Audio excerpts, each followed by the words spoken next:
মালদার কালিয়াচকে তৃণমূল কর্মী খুন আর তৃণমূল কর্মী খুনে পুলিশের জালে দুই। পুলিশের জালে আব্দুল আলিম এবং জাবিউল মমিন। কালিয়াচকে তৃণমূল কর্মীকে খুনের ঘটনায় পুলিশের জালে দুই। ধৃত আব্দুল আলিম এবং জামিউল মমিন।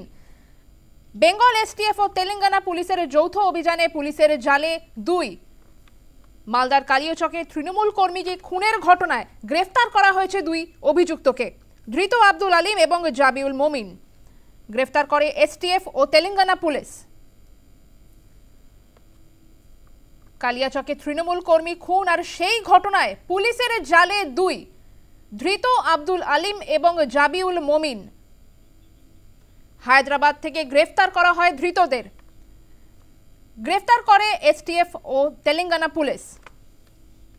ফোনে রয়েছেন আমাদের প্রতিনিধি মৌমিতা মিত্র। মৌমিতা, কালিয়াচকে তৃণমূল কর্মী খুনে পুলিশের জালে দুই, বিস্তারিত জানবো এই প্রসঙ্গে। দেখো, মালদার কালিয়াচকে আমরা দেখেছিলাম যে গত 14 জানুয়ারি তৃণমূলের একটি অনুষ্ঠান ছিল, তৃণমূল কংগ্রেসে, এবং সেই অনুষ্ঠানে দলীয় কর্মী হাসান শেখ তাকে ইট দিয়ে পেটিয়ে খুন করা হয়, এমনটাই অভিযোগ সামনে আসে। এবং তার পরবর্তীতে একাধিক অভিযুক্তকে গ্রেফতার করা হয়েছে।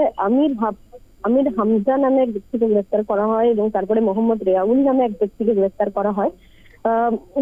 এবং পুলিশ সূত্র থেকে জানা যাচ্ছে যে আরো দুজন গ্রেফতার হয়েছেন নতুন।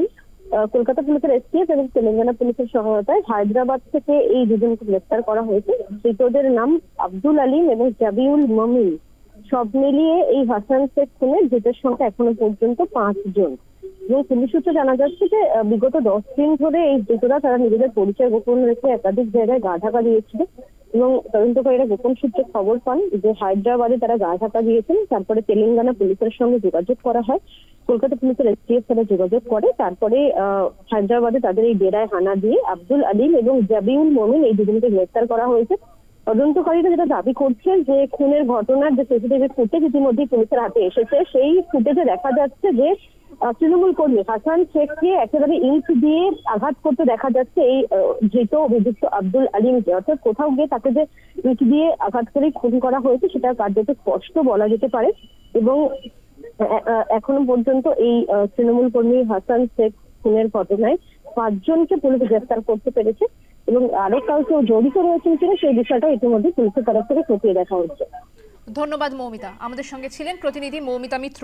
যেমনটা তিনি তুলে ধরলেন, এই মাসের 14 তারিখে খুন হন তৃণমূল কর্মী হাসান শেখ, আর সেই ঘটনায় এবার পুলিশের জালে আরো দুই